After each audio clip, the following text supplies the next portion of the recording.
Hello, everyone.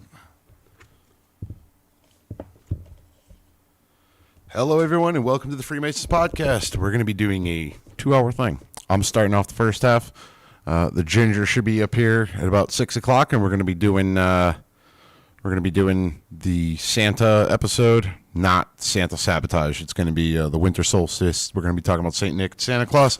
But first, we're going to hit tablet 10 of the Lost Book of Enki. It's been a while. Just finished 9. We got 2 more tablets to go. So I'm going to read as much of 10 as I possibly can before the ginger gets here. We're going to shut it down, and then we'll be back for basically the second half of this. So hello, everyone. Hello. Why is Joe's Michael jacked up? I gotta get rid of his little baby bitch headphones. He's got small little head, small little ears. So let's get into the 10th tablet. Again, the synopsis of the 10th tablet. The mystery emissary appears to Enki in a dream vision. Enki is told to save mankind through his son Zuzudra. Wait a minute, I feel like I read this one. Maybe I did read this one, didn't I? Can't be sure if I read this one. Yeah, I think I did read the 10th tablet. Now that Damn, I can't remember where the hell I left off. I'm going to have to look. Pardon, guys. I did that Enki tablet. The rest of 9. How far did I go with that, though? I think I just did 9. Oh, yeah. I don't think we did get to the Great Flood. This one is...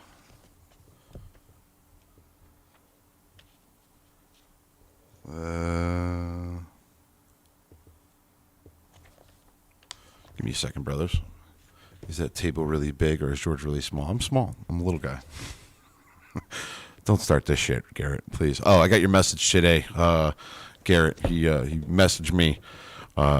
Today sucked. I had a unit of molding fall off the back of my truck because they strapped it like shit in the yard, and I was on the side of the road all day. So it's what the hell I was doing. Trying to just get back here, see where I left off. Yeah, I read this. Definitely did. So I'm going to have to make a correction there because I am on the 11th tablet. I'll correct that after I'm done doing it. But 11th tablet. The spaceport's land, Tilum, is declared a neutral zone. It is granted to Ninmah, who is renamed Nunursag. Marduk gets the Dark Lands.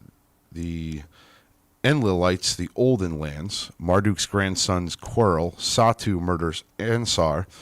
Impregnating herself, Ansar's wife Asta bears Huron. In aerial battles over Tilman, Huron vanquishes Satu. The Enlilites deemed it prudent to prepare another spaceport. Enki's son Demuzi and Inanna, Enlil's granddaughter, fall in love. Fearing the consequences, Marduk causes Demuzi's death, seeking his body. Inanna is put to death, then resurrected. Interesting. Inanna launches a war to seize and punish Marduk. The Enlilites break into his hideaway in the Great Mount. They seek, that must be the Temple Mount. They seal the uppermost chamber to entomb Marduk alive. Marduk's wife Serapant and his son Nabu plead for his life. Ningazida, knowing the mountain's secrets, reaches Marduk. Marduk, his life spared, goes into exile. Enki and Enlil divide Earth among their other sons. It is interesting that if you don't think the pyramids are older than they actually are. If you could see this book, I know it's kind of far away, but it is basically 2 pyramids, and in between is the eagle, and there was the triumph of Ninurta in the Great Pyramids. So it just goes to show you how far back that they're made. I'm going to crack this beer, and let's get into the 11th tablet. Praise to Nunursag, on earth the peacemaker. In unison, the Anunnaki proclaimed. During the first Shar after the deluge, remember Shar's 3,600 years, Nunursag, to cool tempers, managed. Nibiru, with gold to resupply, was over-ambitious and rivalries mount. Slowly the earth to teem with life returned. with the seeds of life Enki preserved. Remember, he saved all the seeds of life by basically taking their life essences, as we're doing right now, and all the plants and everything he saved. What by itself survived was augmented on land and in the air and waters. Most precious of all, the Anunnaki discovered were mankind's own remnants. As in bygone days, when the primitive workers were created, the Anunnaki, few and strained for civilized workers, now clamored. Pull this a little bit forward if I can. By the time the first Shar after the deluge was completed, the peaceful truce by an unexpected occurrence was shattered. Not between Marduk and Ninurta, not between Enki and Enlil clans was this eruption. Between Marduk's own sons, by the Igigi embedded, was tranquility broken. So this is Marduk's kids. When Marduk and Serapant and their sons and daughters on Lamu, which is Mars we've talked about, the deluge outwaited, the two sons, Ansar and Satu, to the daughters of Shamgaz, the Igigi leader, a liking took. When to earth they all returned, the two brothers and the two sisters espoused. Ansar, the one called Asta, chose. Satu, the one called Nabat, dethroned. Ansar, with his father Marduk, in the dull-hued lands to abide chose. Dull-hued. In the dark-hued lands to abide chose. Satu, nearing the landing place where the Igigi dwelt, with Shamgaz, his dwelling made. About the domains on earth was Shamgaz concerned. Where shall the Igigi, the masters, be? So did Shamgaz and the other Igigi in sight. That of Nabat to Satu daily spoke. So they're basically asking, where in the hell, where are the Igigi who no longer can be on Mars? Where can they live? Great. We got a spammer. Hold on. We just block this person. Report. And it is spam. Content spam. Boom. Done. All right. Continuing on. By staying with his father, Ansar the successor alone shall be, the fertile lands he will inherit. So did Shamgaz to his daughter Nebat to Satu day after day say. How the succession in the hands of Satu alone to retain, father and daughter schemed. On an auspicious day they made a banquet, Igigi and Anunnaki to it they invited. Ansar, unsuspecting, to celebrate with his brother also came. Nabat, his spouse's sister, prepared the tables, footstools she also set. She beautified herself with lyre in hand, and a song to mighty Ansar she sang. So she's whoring herself up, if you will, to try to gain his attention. Satu before him chose roast meat cut, with salted knife for him, fatlings he served. Shamgaz, in a large goblet, new wine to offer to Ansar offered. Sorry, guys. Again, this is tough read. So, an admixture for him made, a large vessel, mighty to look upon. With elixir wine he gave him.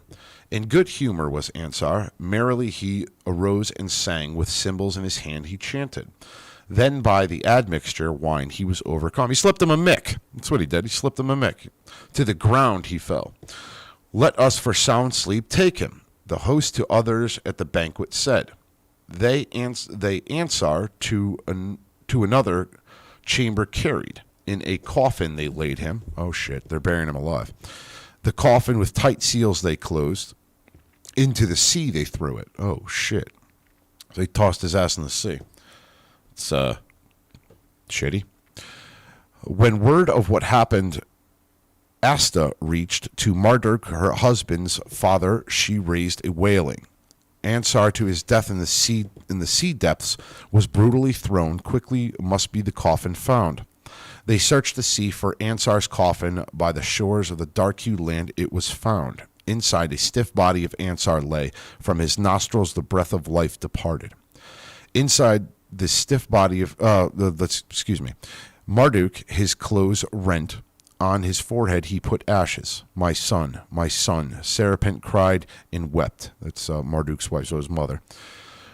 Great were her grief and mourning.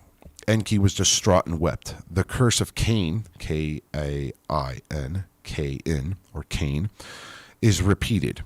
To his son in agony he said, Asta to the high heavens a wailing raised, to Marduk for revenge in air an appeal she made. So she's basically saying, somebody avenge him.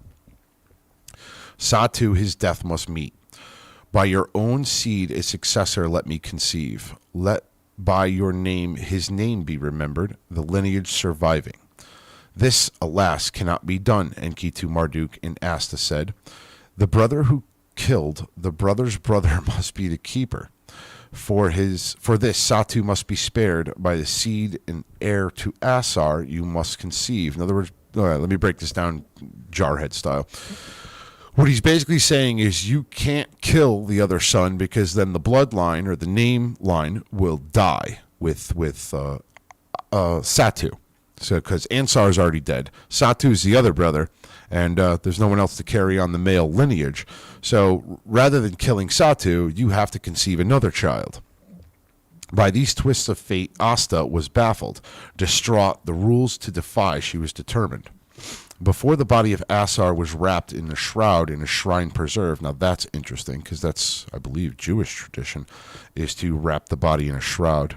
I think it's many religions actually have it, so it's there you go. From his phallus, Asta, the seed of Ansar, extracted. Oh boy, Jesus, Mother Mary and Joseph. So she went into his cash and prizes down there, if you will, and extracted his stuff so that they could impregnate somebody else. With it, Asta herself made conceive an heir and avenger to Ashar will be born. To Enki and his sons, to Marduk his brother, Satu word delivered. The sole heir and Marduk's successor I am. Of the land of the two narrows I will be the master. Land of the two narrows. So let's kind of figure out what that is. So it's basically a land in between two mountain ranges, if you will. I would have to say, in my assumption, that's somewhere basically where ancient Babylon was, if I had to guess. Before the Anunnaki Council, Asta, the claim refuted. With Astar's heir, I am with child. So she's saying, yeah, you're not the heir because Asar's, Jesus, God, heir, she's with his son. Among the river's bulrushes with the child she hid. The wrath of Satu she was avoiding. Huron she called the boy. To be his father's avenger she raised him. Satu by this was disconcerted. Shamgaz from ambitions did not retreat.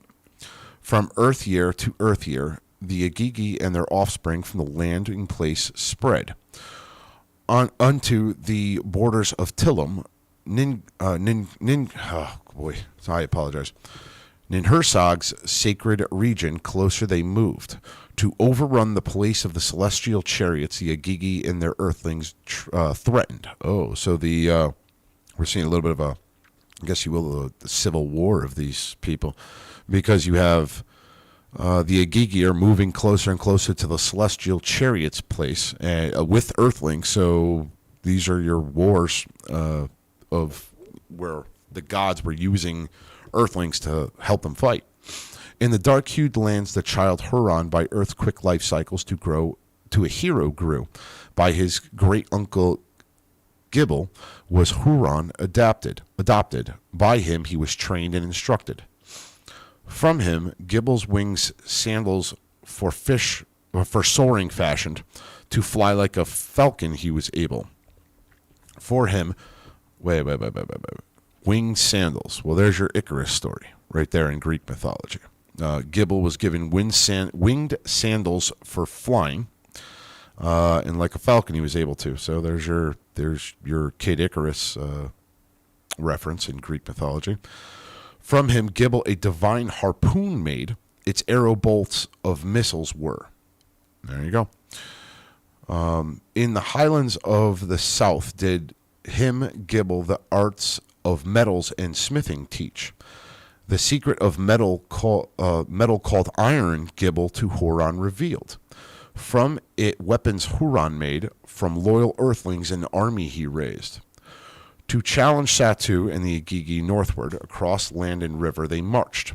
When Huron and his earthlings army the border of Tillam, the land of the missiles, reached.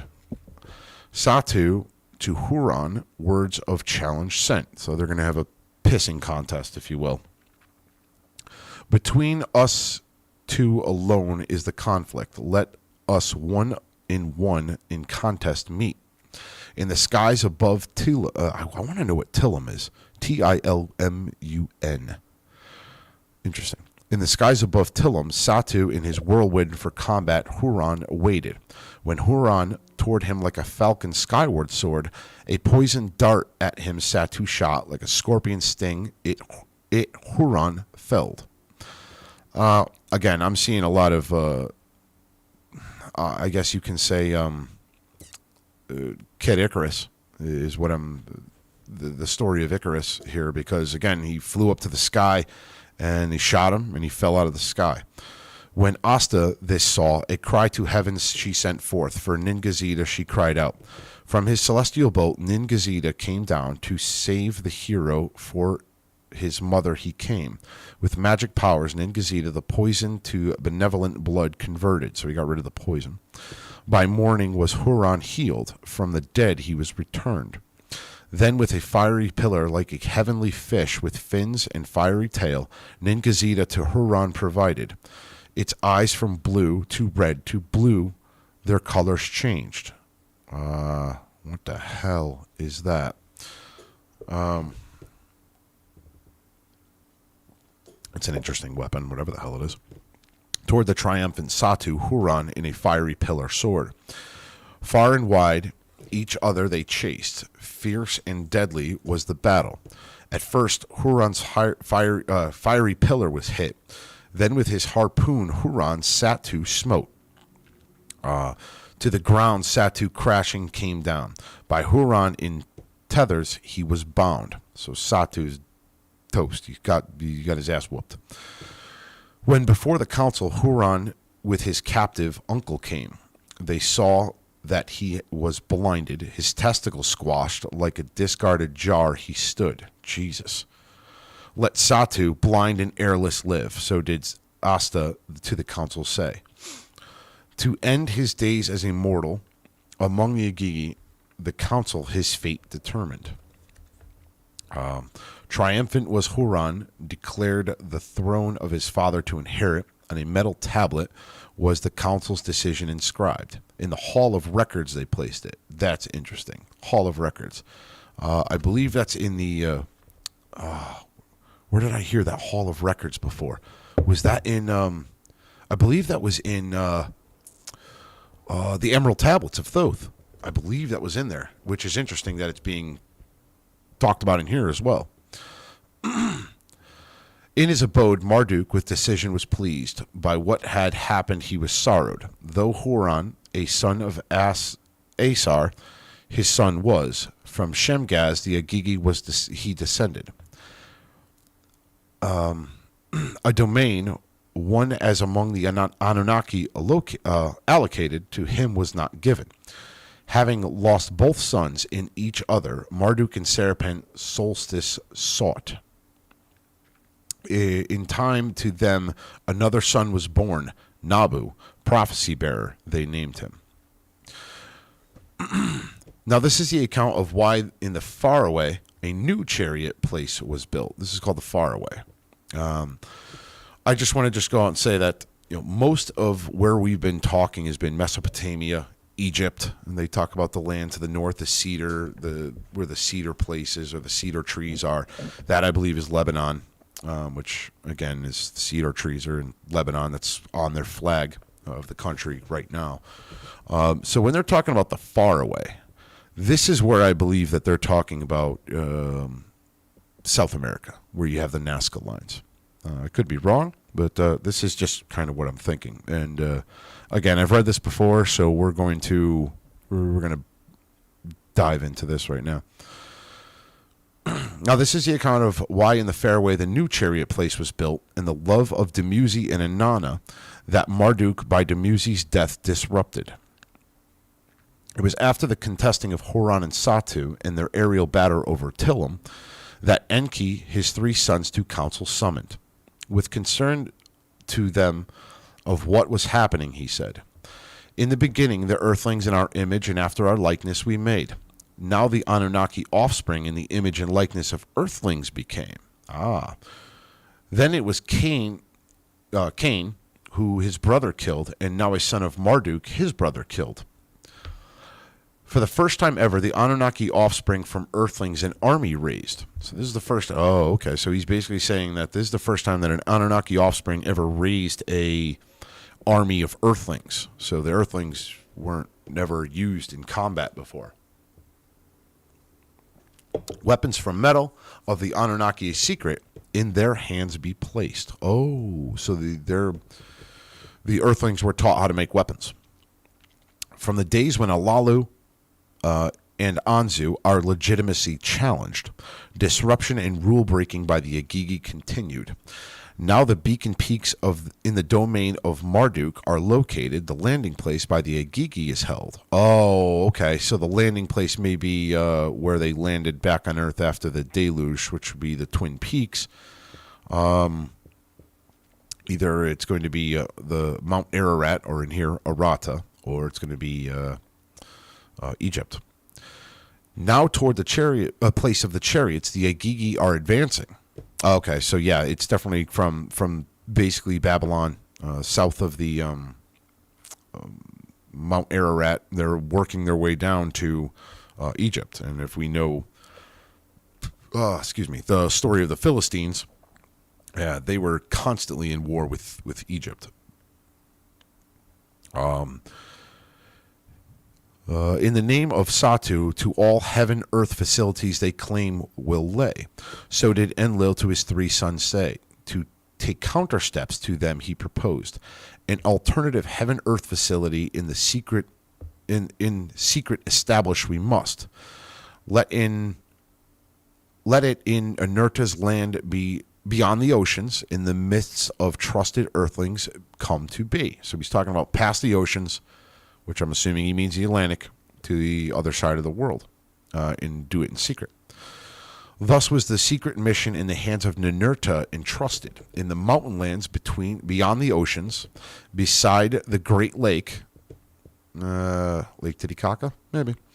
A new bond, heaven-earth, he was setting up. With an enclosure he placed it. At the foot of the mountains where the gold nuggets were scattered, a plain with firm ground he chose. On it for ascent and descent markings he made. Primitive are the facilities, but the purpose they will serve. So did Inurta to his father and Lil in good time declare. From there, gold shipments to Nibiru can come. From there, in need, we too can ascend. At the time, at that time, what as a blessed event began as a horrible occurrence ended. At that time, Dumuzi, Enki's youngest son to Inanna, Nanar's daughter, a liking took. Inanna, Enlil's granddaughter, by the lord of herding, was captivated. A love that knows no bounds engulfed them, a passion their hearts inflamed. Many of the love songs that for a long time thereafter were sung, Inanna and Dumuzi, there were first to sing them. By song their love they recounted. To Dumuzi, his youngest son, Enki, a large domain above the Abzu allotted. Malula, the Black Land, was it named. Highland trees there grew, its waters abundant were. Large bulls among its rivers roamed, great number were its cattle. Silver from the mountains came, its copper bright as gold was a glitter. Greatly beloved was Dumuzi by Enki. After the death of Ansar, he was favored. Of his youngest brother, Marduk was jealous. Inanna, by her parents Nanar and Ningal, was beloved. And Lil, by her cradle, sat. Jesus. This is like a giant genealogy thing that they're just kind of rattling off here. Let's see here. I'm going to read some comments here. Adapt. What is it about Freemasons and Rosicrucians doing everything on Thursday? Yeah, we do our podcast on Thursdays and Sundays as well. You can catch us at Eastern Time, 4:00. We do it on there as well. This is just a podcast special. I'm doing the Lost Book of Enki, something I brought up a while ago. So I'm already in the 11th tablet. I think there's 2 more, maybe 1 more, and I'll be finished with this, and then I'll move on to something else. But let's see here. Let's get back into this. She was Enlil by her cradle set. Thank you. Appreciate the support, David Alestein. I think I said that right. I'm shitty with names, and if you're an avid listener, you know I already am. So take no offense to it. So let's get back into this. Of journeys in heavens of the celestial boats from her brother Utu, she learned. A sky ship of her own to roam in earth's skies to her the Anunnaki presented. After the deluge on the landing platform, Dumuzi and Inanna their eyes to each other set. At the dedication of the artifice mounts was between them a warm encounter. I must be talking about the pyramids, because they're artificed mounts. Hesitant at first they were, he of Enki's clan, she of Enlil's offspring. Interesting. I wonder if this is where we get our story about Romeo and Juliet. What do you think, Shakespeare? Did you pull that one from this? Maybe. When Nursag, for peace and disrupting, clans together brought Inanna and Dumuzi away from the others to be together managed, love to each other they professed. Oh, so they broke away from the crowd to get some tail off in the woods somewhere. 15 minutes for Joe shows up. As they went strolling together, sweet words of alluring to each other they said. Side by side they lay down, one heart with the other heart chatted. Around her waist Dumuzi put his arm, like a wild bull to take her he wished. Let me teach you, to Inanna Dumuzi said. Gently he kissed them. Oh, shit, here we go. Gently she kissed him, then to him of her mother she spoke. What fib could I tell my mother? What words will you tell Ningal? Say, this is the Romeo and Juliet story right here. What do I say to my parents? Let us our love my mother tell, a joy cedar perfume she will on us sprinkle. To the dwelling place of Ningal, Inanna's mother, the lovers went. To them Ningal her blessing gave. Oh, all right. Of Dumuzi, the mother of Inanna, approved. Lord Dumuzi, as a son-in-law of Nanar, you are worthy. To him she said. Guess not, because the mother-in-law, she gave them the green light. All right. Dumuzi, as a bridegroom by Nanar himself, she welcomed. Inanna's brother Utu, let it so be, said. Perchance the espousing peace between the clans truly will bring. Because you got 2 sides of the family pissing at each other all the time. So maybe if we get married, we'll work some shit out. Once the old timers die off, kind of like a Masonic lodge. That's screwed up. I apologize. When of the love and betrothal, Dumuzi to his father and brother spoke. Enki of peace through espousal also was thinking. His blessing to Dumuzi he gave. So Enki's given the green light. Dumuzi's brothers, all except Marduk, about the espousal were joyful. Marduk's a prick. I've just figured this out. Marduk's a jerk off. Like he's pissy about everything. I want a crown, and I want I want to be. Here he is pissing again. Unbelievable. A betrothal bed of gold by Gibble was fashioned. Nergal blue-hued lapis stones sent. Sweet dates, a fruit by Inanna favored, beside the bed they pile placed. Under the fruits and the beads of lapis, they hid for Inanna to discover. So there you go. That's basically, when you get married and you get your friends, or they end up putting all the gifts in the marital bed the night of after the wedding. When they put all the gifts in there and the stupid kinky shit that they put in there, you're getting it right here. That's I guess where that comes from. Interesting shit you learn. Marduk totally has a golden child complex. Started in Enuma Elish. Yeah, that's it. He definitely is. He thinks he's an entitled little shit. Let's see here. Moving on. As a custom was to perfume and clothe Inanna, his sister Dumuzi went. Gedashina, a sister-in-law to be, was her name. To her, Inanna, what was in her heart revealed. Of her future with Dumuzi, to her she said, "I have a vision of a great nation. I have as a great Anunnaki Dumuzi there will rise." So Dumuzi is she's saying this guy's going to be king shit at some point. His name over others shall be exalted. His queen spouse I shall be. Princely status we will share. Rebellious countries we shall together subdue. To Dumuzi I will status give. The country I will rightly direct. Whew. Boy, that's a whew, goddamn. She laying it down. She's saying, "Holy shit, I'm gonna control this crap." Again, I want to be clear. In this, the females don't have power. They're second class to the males. Kind of where we get that from, which is we're getting out of that. But whatever. You're seeing that the males have dominion over the females. So now this chick is saying, through him, I'm gonna run this shit. Good for her. Let's hear Inanna's vision of rulership and glory by Gedashina to her brother Marduk were reported. By Inanna's ambition, Marduk was greatly disturbed. To Gedashina, a secret plan he told. Yep. So Marduk says, "Yeah, that shit ain't happening. I got this on lockdown. I'm the next to rule. I'm not dealing with Dumuzi." So here we go.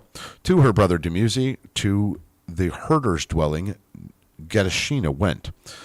Lovely to behold and perfume to her brother Dumuzi, thus she said, "Before with your young wife in your embrace with you will sleep. A legitimate heir by a sister born you must have." So there's the sisters coming on to the brother. Here we go. Dirty incest. This is where your English kings got it from. Inanna's son to succession shall not be entitled. On your mother's knees he will not be raised. She put his hand on her head, and she put his hand in her hand. She pressed her body against his body. Dirty. My brother, with you I will lie down. Bridegroom, with you a peer of Enki we shall have. So did Gedashina to Dumuzi whisper, a noble issue from her womb to have. Into her womb Dumuzi poured the semen. By her caressing he fell asleep. During the night Dumuzi had a dream, a premonition of death he envisioned. Oh, that's never good. In the dream, 7 evil bandits he saw coming into his dwelling. The master has sent us for you, son of Datur. To him they said.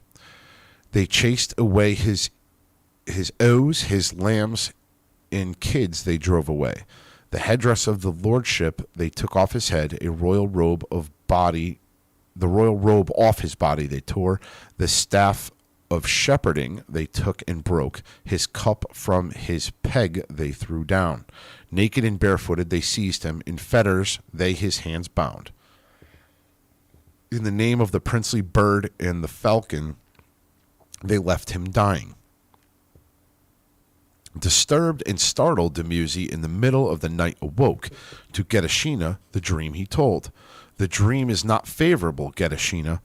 to the distraught Demuzi said, Marduk of raping me will accuse you. Evil emissaries to arrest you he will send. Oh, so this chick knew what that was coming. Set his ass up.